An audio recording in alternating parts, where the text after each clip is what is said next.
Well, the federal government over the weekend confirmed the release of the final tranche of the Paris Club refund to 27 state governments. The Director Home Finance, Federal Ministry of Finance, Mrs. Sionbola Olubumi, confirmed the release of the fund to the 27 states while speaking at the end of the Federation Account Allocation Committee meeting held at the headquarters of the Ministry of Finance.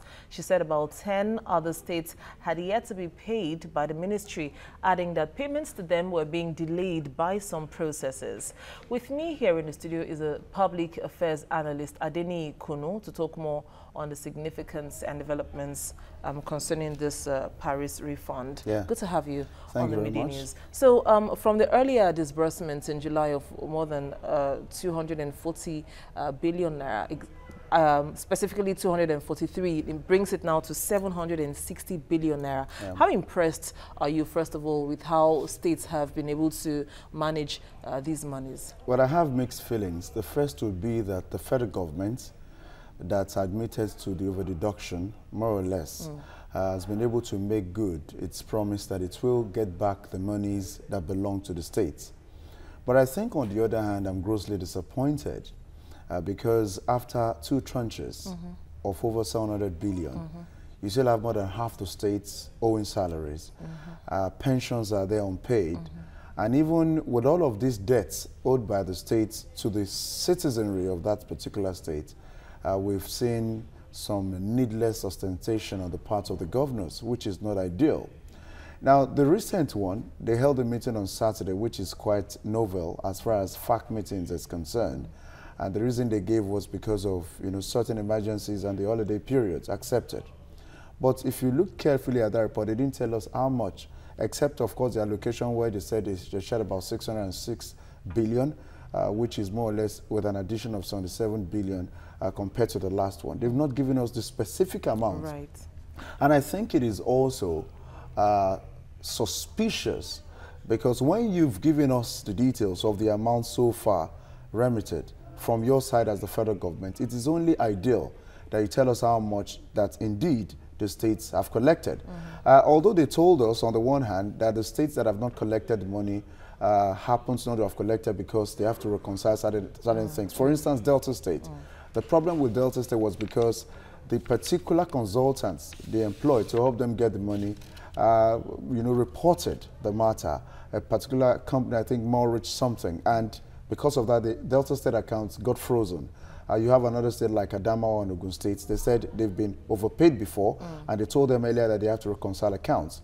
But to the core of this issue is the responsibility on the part of the governors, who are the chief administrators of the states, to pay the monies owed to the citizens of the respective states. Amidst all of these regularizations we're talking about, I remember around that July period when that disbursement was made. The 243 billion. Yeah, the 243 billion. Yeah. I remember talking to an analyst who was very pessimistic about how this money was going to be used, saying that it was still going to be status quo and the other tranche would be disbursed despite how this one, talking about the July one, would go, because we're still talking about it was still in the future then. So at this point now, with all of these issues still at hand, salaries, pensions here and there, what's the way forward? Who would you lay the blame on? Because the states have the sovereignty, they have the power to use the money as they want. But is there any way the federal government can monitor, can bring in some checks and balances? Well, I think to a great extent, the financial status of states, one way or the other, is independent of the federal government. Right. And if you also look at the democracy we practice, it doesn't mean you have to gag the states. But I think it's a whole lot. Is that a good thing? It is very terrible. It is just that many persons have called, and that is why at times when you do researches, maybe the findings in the medical sciences in 10 years may not be relevant as much as it should in 30 years' time. So I think that we've been calling for a review of many of our legal documents, the Constitution for one.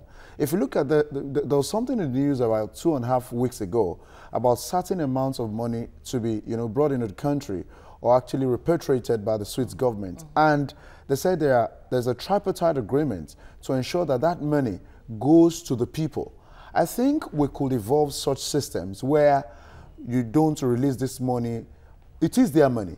But I think you could actually, operate within certain legal frameworks to ensure that these monies go directly to the people who should have the money.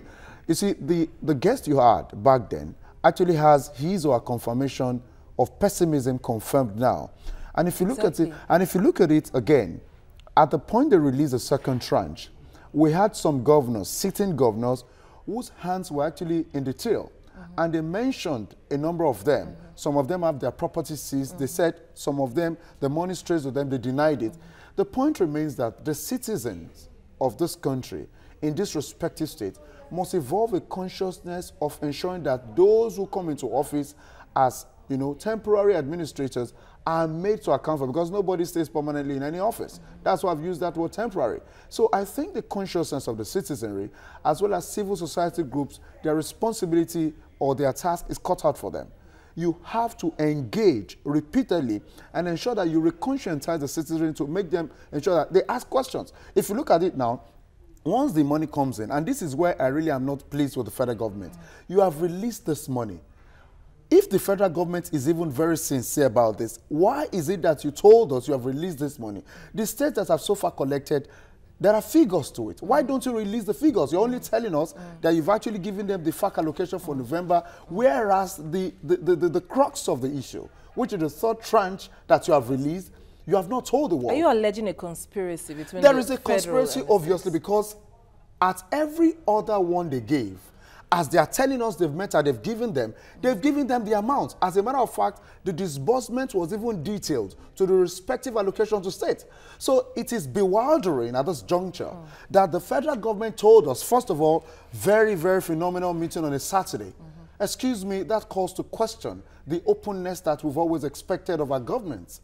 You held a meeting on Saturday. We were told by Ahmed Idris, the Accountant General of the Federation, that they held meetings. Some of them were there until 9 p.m. Well, just don't bore us with the details. Now, what did you do until 9 p.m. if you cannot give us the figures that these respective states received? So I think that there is more or less a collaboration to keep the citizens of this country in the dark and also shortchange them, which is not fair. Right. We would have gone on to probably talk on how this, if it does have anything to do with the 2019 election. Well, because of time, we'll leave it here and find maybe not. Yeah. We'll take that as your answer for now and try to bring you again to talk more about it. Thank you. Adeniyi Kunnu. Adeniyi Kunnu. Thank you very much for your time with us. It's a pleasure. On the Media News. Thank you.